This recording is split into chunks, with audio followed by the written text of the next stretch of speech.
Mega channel, সত্য ও শান্তির পথে। আমাদের তিন বেলা খাওয়ার দরকার নাই, আমাদের মধ্যম আয়ের উন্নত আয়ের দেশে পরিণত হওয়ার। আমি চাই আমার চরিত্র নিয়ে আমার মার কন্যাকে নিয়ে নিরাপদে বসবাস করতে। আমি পরিষ্কার ঘোষণা করতে চাই, যদি আমাদের আগামী দিনে আমার মার আমার কন্যাকে নিয়ে, আমার স্ত্রী আমার বোনকে নিয়ে যদি আমি নিরাপদে বসবাস করতে না পারি, এই সমাজ ভেঙে চূর্ণ বিচূর্ণ করে দেওয়া হবে, চূর্ণ বিচূর্ণ করে দিতে হবে।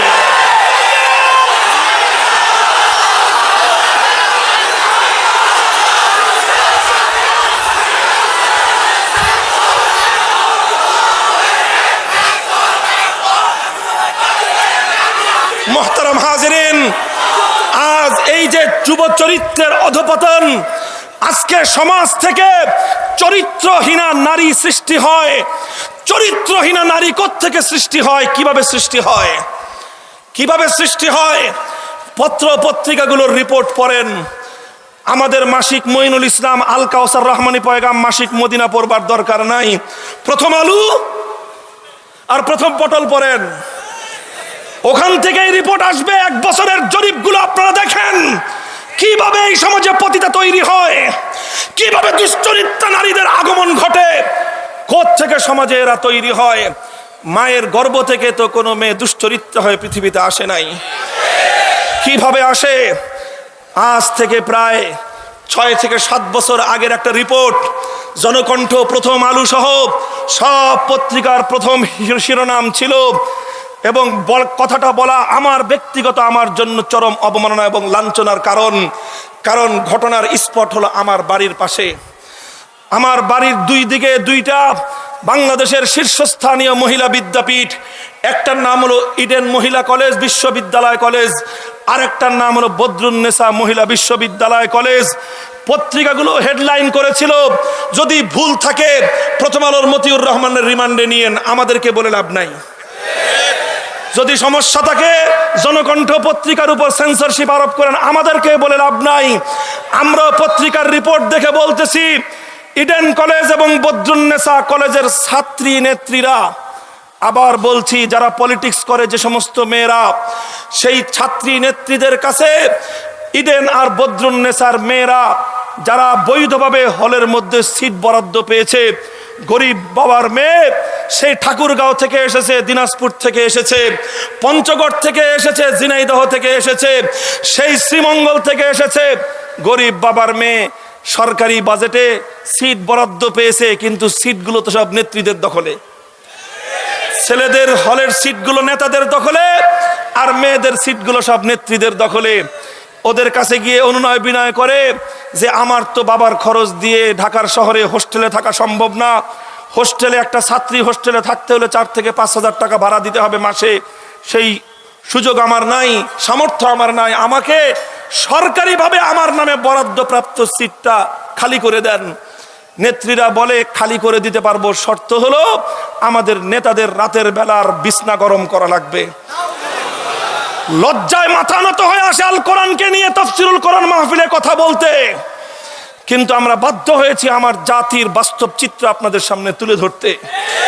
যদি মিথ্যা বলে থাকি ফাঁসির কাষ্ঠে ঝুলবো, কোনো আফসোস আমাদের নাই। প্রথম আলো, জনকণ্ঠ সহ জাতীয় পত্রিকাগুলোর রিপোর্ট আজও পর্যন্ত বিদ্যমান। আমার লালবাগের কোন নেতার নাম সেখানে আছে, নেতার নামটাও বলতে পারি আমি, কিন্তু আমি নামটা বলবো না, কারো ব্যক্তিকে আক্রমণ করা আমার উদ্দেশ্য নয়। আমি এই সমাজ ব্যবস্থার অসঙ্গতি আর পচনের দুয়ারটা আমি চোখে আঙ্গুল দিয়ে দেখিয়ে দিতে চাই। এই যে প্রশ্ন হলো, যেই মেয়েটা শিক্ষা গ্রহণ করতে আসলো ঢাকার শহরে, উচ্চ শিক্ষা গ্রহণ করতে এসে প্রথমেই তাকে তার নেতার মনোরঞ্জন করবার জন্য চরিত্রকে জলাঞ্জলি দিতে হলো, এটা যদি হয় সর্বোচ্চ শিক্ষাঙ্গনের একটা চিত্র, তাহলে এ জাতির অধপতন কোন পর্যায়ে গিয়েছে এ থেকে অনুমান করা যায়। মোহতারাম হাজিরিন, এর আগের ঘটনা, জাহাঙ্গীরনগর বিশ্ববিদ্যালয়ের পবিত্র ক্যাম্পাস, বাংলাদেশের শীর্ষস্থানীয় একটা বিশ্ববিদ্যালয়, সেই বিশ্ববিদ্যালয়ে একটা সেঞ্চুরি উদযাপিত হয়েছিল। ক্রিকেট খেলার 100 রান করবার সেঞ্চুরি নয়, মাশরাফি বিন মুর্তজা এমপি মহোদয়ের 100 উইকেট পাওয়ার সেঞ্চুরি নয়, সোনার মানিকের 100 আমার মেয়ে আর বোনের ধর্ষণ করবার সেঞ্চুরি।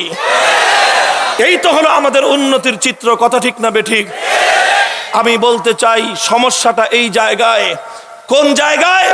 আল্লামা আহমদ শফী হাটহাজারীর মসনদে বসে যে জায়গাটাকে চিহ্নিত করেছেন, সেটা হলো এই যে আমাদের সমাজের মধ্যে কম্বাইন্ড এডুকেশন নামে, সহশিক্ষার নামে, কো এডুকেশনের নামে ছেলে আর মেয়েদের উঠতি বয়স থেকে ফ্রি মিক্সিং এর যে ব্যবস্থা রাষ্ট্রীয় আয়োজনে করা হয়েছে, এটাই হলো মুসলমানদের আগামী চরিত্রকে ধ্বংস করবার হাতিয়ার।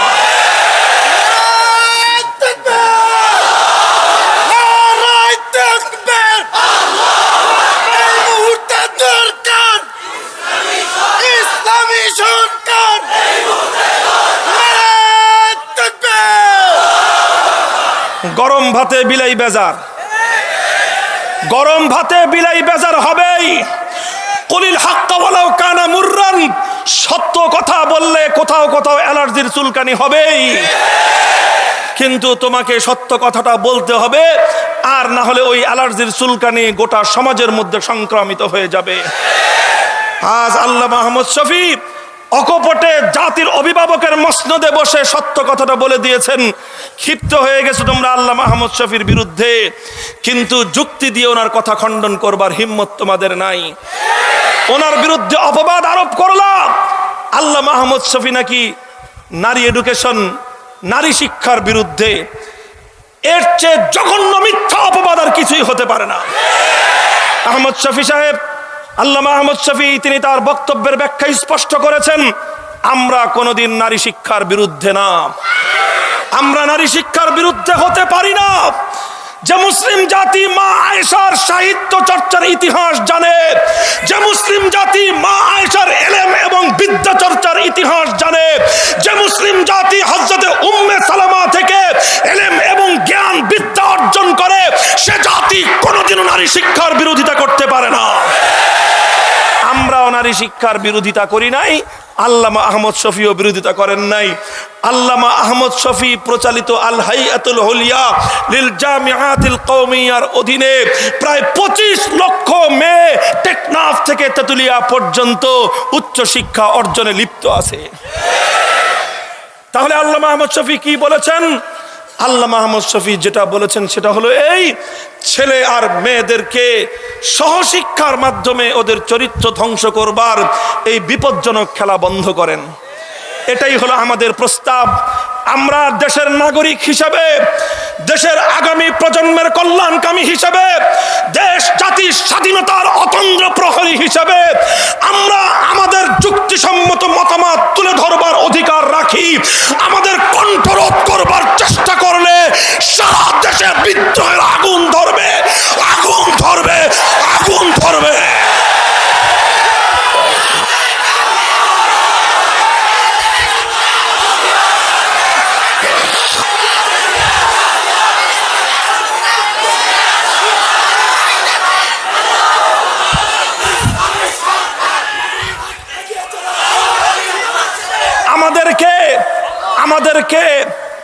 আমাদেরকে ছেলে ভোলানো গল্প শোনানো হয়, আর আরো সহজ ভাষায় বললে বাঙালিকে হাইকোর্ট দেখানো হয়।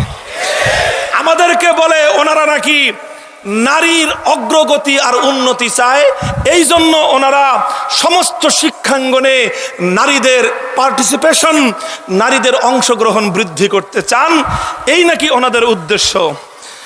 আমরা বলি আমাদেরকে হাইকোর্ট দেখানোর কোনো দরকার নাই, বাপের পয়সা দিয়ে নিজের পকেটের পয়সা খরচ করে হাইকোর্ট দেখে আসার মতো সুযোগ আমাদের আছে।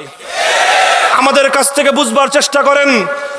রাষ্ট্রীয়ভাবে সার্কুলার জারি করা হয়েছে, বাংলাদেশের আলিয়া মাদ্রাসাগুলো, যেগুলো কামিল, ফাজিল, ডিগ্রি লেভেলের বড় বড় ছেলেরা, বড় বড় পুরুষরা যেখানে পড়ে, সেই সমস্ত মাদ্রাসাগুলোর জন্য আজকে আমার দেশের রাষ্ট্রীয় আইন হলো যে কমপক্ষে 30%, 30% নারী শিক্ষিকা নিয়োগ দেওয়া বাধ্যতামূলক।